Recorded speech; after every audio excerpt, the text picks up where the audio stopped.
Bonsoir mesdames, bonsoir messieurs, ravi de vous retrouver une fois de plus dans cette édition ouverture ce lundi à Kinshasa de la 21e session ordinaire de la conférence des chefs d'État et de gouvernement de la CAC. 11 chefs d'État et gouvernement de cette organisation régionale sont donc attendus à Kinshasa pour participer à ce sommet qui aura lieu dans un chapiteau aménagé à la cité de l'Union africaine. On va y revenir avec force détail. Le sénateur Valentin Gueringo ainsi que plusieurs autres sénateurs ont rencontré le ministre des Transports, Sylvain Okende, avec qui ils ont échangé sur les faisabilités rapides du désengorgement de la ville-province de Kinshasa, ce qui concerne les embouteillages. Mariam Bongo dans ce reportage.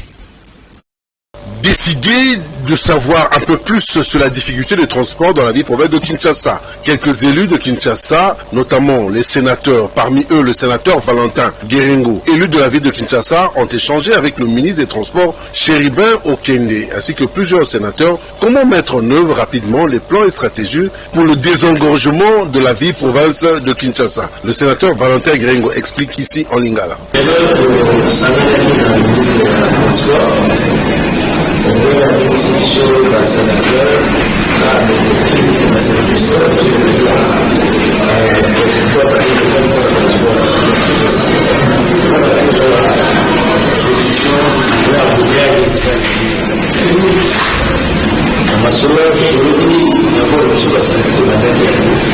C'est ça déjà la santé payée. Voilà, réfléchir les lignes de aujourd'hui. C'est un erreur à nos petits et à sa réflexion des organisations. Vous voyez que ça n'a pas été la façon finalement, par le message de nous, les études de la déjà dit la facture de et ce qui ça peut finir nous sommes réalisés pour je crois qu'il y a une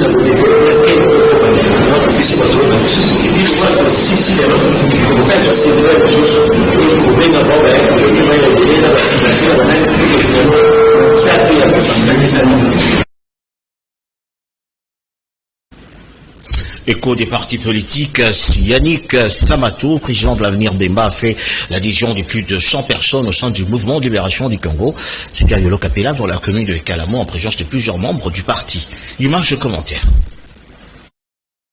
Plusieurs personnes ont adhéré à la vision Avenir Bemba, structure œuvrant au sein du mouvement de libération du Congo. Yannick Samato, l'un des fondateurs de cette structure, qui s'est fixé l'objectif de continuer ce projet jusqu'à faire du MLC le plus grand parti de la République démocratique du Congo, a remercié ses adhésions de masse. C'est en présence de plusieurs cadres du MLC, dont Mbozi Ambozi, Dongo Mobutu Yemo, ainsi que d'autres cadres. Moïse Mandema, nouveau coordonnateur de l'Avenir Bemba, ici à Yolo Kapela, a remercié les cadres de l'Avenir Bemba et a promis de bien faire. Quelques conseils ont été prodigués par les cadres du MLC dans le but de bien asseoir l'idéologie du mouvement de libération du Congo. Ici, nous sommes dans la commune de Kalamo. Nous sommes une structure spécialisée d'appui au sein du MLC. Notre structure, c'est l'Avenir Bemba, qui est pilotée par Yannick Samato. Et nous étions ici aujourd'hui à Yolo Kapela pour installer un nouveau comité de l'Avenir Bemba Kalamo. Et voilà. Et puis présenter aussi le nouveau comité national de l'Avenir Bemba. Nous avons eu des associations ou alors le mutuel de maman. Il y a mutuel litier lié qui nous ont amené au moins 100 mamans, plus de 100 mamans. Et puis mutualité Bobanko qui nous a amené aussi plus de 90 mamans. Voilà, on a eu beaucoup de membres, de nouveaux membres qui sont venus adhérer à notre parti, Mouvement de libération du Congo, parti cher à notre président Jean-Pierre Bemba. Le secrétaire général du parti Autre Vision du Congo, Magloire Kassongo, a visité le samedi 23 juillet dernier le siège de l'interfédéral à la 7e rue Limité, où il a remis officiellement des logistiques de travail à cette base du parti. Images et commentaires. C'est dans l'après-midi du samedi 23 juillet 2022 que le secrétaire général du parti Haute Révision du Congo, Magloire Kasongo, est descendu au siège de l'interfédéral où il a procédé à une remise officielle des logistiques composées notamment de chaises et de la sonorisation, ce d'entre les mains propres du président interfédéral Brèche Engali, question d'offrir à la ville un cadre confortable d'organisation et d'accueil de membres. Dans son allocution, le secrétaire général du parti Magloire Kasongo a remercié l'autorité morale pour son implication tout en invitant la base à un travail acharné pouvant octroyer un second mandat au chef de l'État Félix-Antoine Tshisekedi. Et c'est pourquoi nous sommes descendus aujourd'hui pour voir ce que c'était et les réconforter par rapport à tout ce que nous avions comme préoccupation dans l'avenir. Et c'est dans ce cadre que nous sommes retrouvés ici et nous sommes dit que nous devons quand même y aller avec quelque chose pour permettre à ce qu'ils puissent aussi travailler, recevoir les camarades qui viennent de temps en temps ici dans des conditions acceptables. C'est dans ce cadre que nous avons bien voulu amener quelques matériels. Nous avons amené quelques chaises et puis des instruments de sonorisation pour permettre à ce que les réunions se tiennent dans de très très bonnes conditions et que chacun puisse apporter les meilleurs de lui-même pour nous permettre de réaliser notre défi qui est de gagner les élections. Notons que cette visite s'inscrit dans le cadre de la redynamisation du parti ainsi qu'à sa mise en ordre de bataille électorale. Et nous avons vraiment un défi à réaliser, c'est gagner les élections qui nous attendent. Nous sommes dit, voilà, nous devons nous rendre compte de l'efficacité, de la grandeur du travail qui est abattu au niveau de la ville de Kinshasa.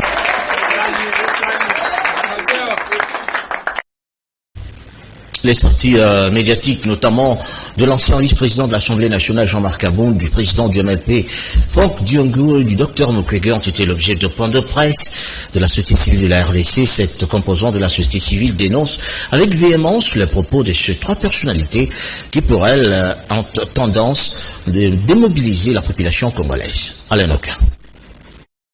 La société civile de la RDC, au cours de son point de presse en son siège sur l'avenue Kanda Kanda à Kasavubu, a balayé d'un revers de la main les propos qu'elle juge grossiers, mensongers et irresponsables des dernières sorties médiatiques de Jean-Marc Kabound, Franck Diongo et Dr Mukwege. Pour la société civile de la RDC, par la voix de son coordonnateur général Christopher Ngoyi, le moment est mal choisi par Jean-Marc Kabound, Franck Diongo et Dr Mukwege en ce moment de la guerre à l'est du pays, pour tenir des propos qui n'honorent pas à l'endroit du chef de l'État. Franck Diongo, président du MLP, a été mis en prison par le régime de Kabila, sauvé par le président Félix Tshisekedi. Sa sortie médiatique pour tenir des propos durs au premier citoyen de la RDC montre clairement qu'il est manipulé par une main noire. De même, le docteur Mukwege, qui a tenu des propos que la société civile qualifie d'irresponsabilité en affirmant la diplomatie du pouvoir actuel tend à aggraver la situation au Nord Kivu et en Ituri. Cela ne peut pas passer. La société civile les dénonce avec force. Aujourd'hui, nous sommes dans la surface de réparation. Aujourd'hui, le peuple congolais veut voir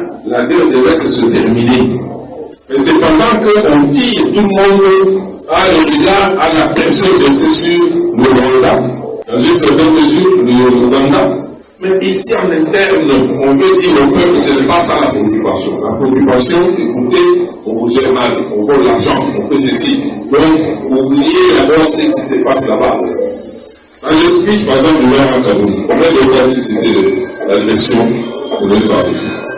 Dans le speech de Mukwege, il en parle superficiellement. Mais le docteur Mukwege, qui se connaît personnellement, il a une capacité de pression gendarmerie.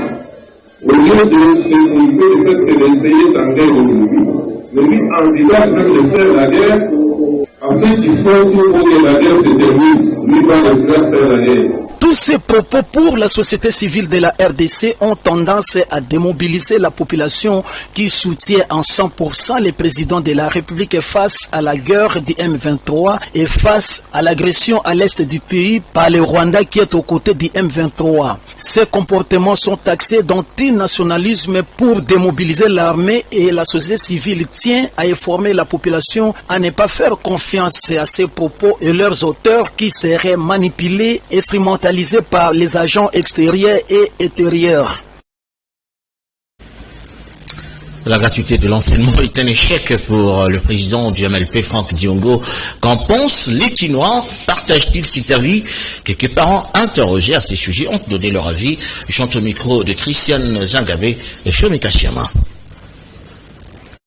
Cette descente sur terrain avait pour objectif de contribuer à la matérialisation de la vision du chef de l'État en lien avec la couverture santé universelle, en s'assurant que les femmes et les nouveau-nés de la ville de Kinshasa bénéficieront de l'accès gratuit aux soins prénatals, aux accouchements, soins et post-nasales et non-natales de qualité répondant aux normes en la matière. Nous avons tenu à visiter toutes les structures sanitaires, en tout cas de Kin-Est, qui contribuent à la gratuité de l'accouchement, ainsi que les consultations prénatales et post-natales.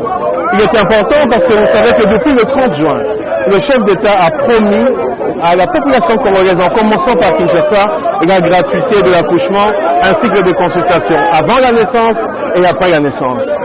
Aussi, il devrait évaluer le niveau de satisfaction des prestataires œuvrant dans les formations sanitaires appuyées par le projet PDSS ou d'autres initiatives offrant des accouchements gratuits aux subventions et des bénéficiaires. C'est notre devoir de venir et de voir ce qui se passe réellement à ce point et de voir ce que nous pouvons faire rapidement pour que l'attente de la population se réalise.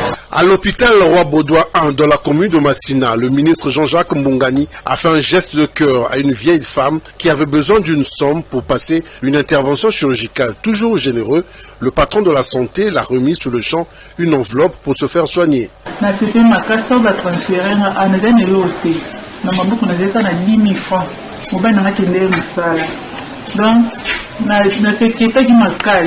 Pour ne dire que ces arènes d'abord salama awa to salaba simo basetima apona kozanga mbongo bana bakoma ngulu bakoma binga badawata ba papa mais quand na ye awa na mwamba ko maternité ofili nga kanise ka kobota normal na tala pe bo ces arènes ofili na bangi na bio ba ko sa na kepe docteur asai bayandinga ti basengelo te. Il faut souligner que le docteur Jean-Jacques Mbongani est le tout premier ministre national de la Santé à mettre ses pieds à la zone de Kikimi, au centre hospitalier de Kingasani et à l'hôpital général de référence de Ndjili depuis que le Congo existe.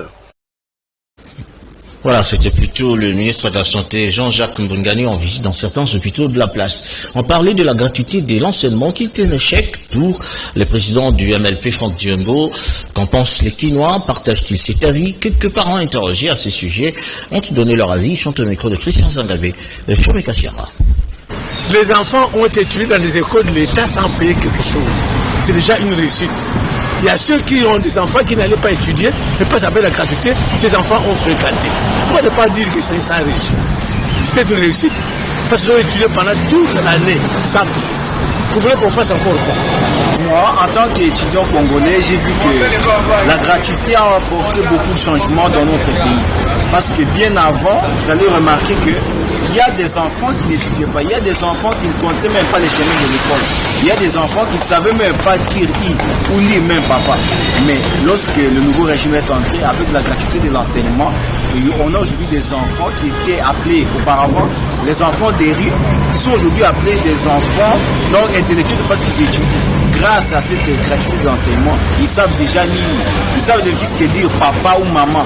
Aujourd'hui, ils savent déjà que non, quand je trouve les gens à la maison, je dois leur dire bonjour, je dois leur dire bonsoir. Voyez. Donc, moi, je trouve que cette gratuité-là a réussi. Voilà, on continue dans cette édition pour dire qu'une semaine après son passage au chantier naval où s'effectuent les travaux de réhabilitation de 2 barges, Bassongé et Babouari, pour servir dans les travaux de préparation de la COP27 à Yangambi. La ministre de l'Environnement, Eve Bajaïba, est revenue donc ce samedi sur les lieux. Un seul constat, on pouvait lire la satisfaction imprimée dans son visage. Elle salue l'effort consenti avec son équipe de la VPM de l'Environnement et la Société de construction navale du Congo. Elle visite, il faut dire que cette visite également entre dans le cadre du préparatif de la COP27. Image de commentaire. Je suis venu répondre donc à l'invitation d'un pays frère avec qui nous sommes en collaboration dans le cadre des différents projets au niveau économique, social, sécuritaire. Mais cette fois-ci, c'est avec les travaux de la COP 27 qui vont être organisés au mois de novembre à Sharm el-Sheikh en Égypte. Mais les travaux préparatoires, c'est en République démocratique du Congo. Je vous l'ai dit, du 5 au 7 septembre, c'est la réunion des scientifiques à Yangambi. Et du 3 au 5 octobre, c'est la réunion de tous les ministères qui ont la charge de l'environnement, des ressources en eau, les forêts, les minéraux stratégiques et même les finances ici en République démocratique. Entre l'Égypte et la République démocratique du Congo, non seulement parce que nous sommes des pays africains, aujourd'hui vous vous rendez compte que nous partageons même les dates importantes et symboliques, la date du 30 juillet, mais c'est extraordinaire ça. La renaissance de la République arabe d'Égypte, en même temps c'est l'indépendance de la République démocratique du Congo. Voilà, on dit un tuyau de la régie des eaux sectionné sur l'avenue Lovo Congo dans la commune de Ngaliema, non loin de l'arrêt DGC débordé par ce jour. La population de ce quartier lance un cri d'alarme aux autorités.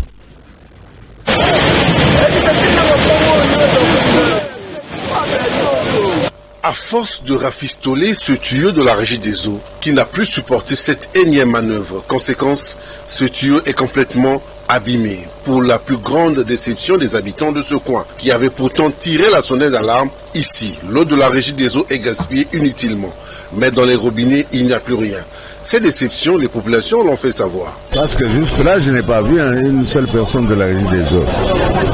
Chaque fois, nous les appelons pour leur montrer ce qui se fait ici. Il y a des tuyaux qui éclatent souvent, mais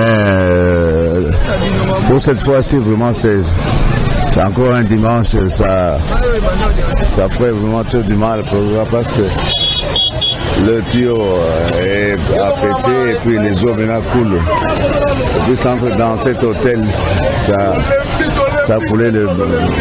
fait couler le bâtiment, les murs du bâtiment et qu'on sort. C'est ce que vous voyez, cet attroupement des gens ici. Donc ils viennent tout simplement arranger, ils viennent souder les tuyaux qui est souvent cassé, qu'ils viennent souvent, parce que nous les appelons tout le temps, ils ne font pas le travail convenablement, mais je crois que cette fois-ci, ils prendront soin vraiment de bien souder cela. Avenue Lovo Congo, nous sommes dans la commune de Ngaliema, non loin de l'arrêt DGC. Connaissez cette situation à plusieurs reprises malgré les appels cessants des populations aux agents de la régie des eaux de bien arranger. Fin de ce journal, merci à vous de l'avoir suivi. Merci également à toute l'équipe qui a été pilotée par Freddy Takidi, Joël Pembele, Bernice Malenga, Kuparbola ainsi que Tony Binda. Nous voulons se retrouve demain à la même heure. D'ici là, portez-vous bien. Bonne suite de programme sur Canal Kin.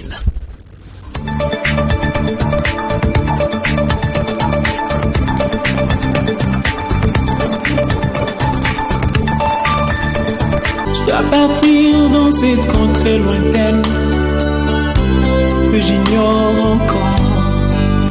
La famille Takidi et la famille Fili ont la profonde douleur d'annoncer aux amis et connaissances la mort de leur père, fils, oncle et grand-père, Clément Tanfouni.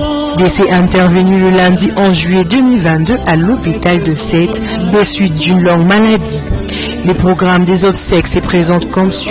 Vendredi 29 juillet, veillée mortuaire à la salle Foyo. C'est sur l'avenue Yanda, un bis dans la commune d'Ndjili. Samedi 30 juillet 2022, levée du corps de la morgue de Ndjili quartier 7 pour l'enterrement qui interviendra au cimetière d'Ndjili Brasserie. C'est communiqué, tient Dieu de faire part. Et ce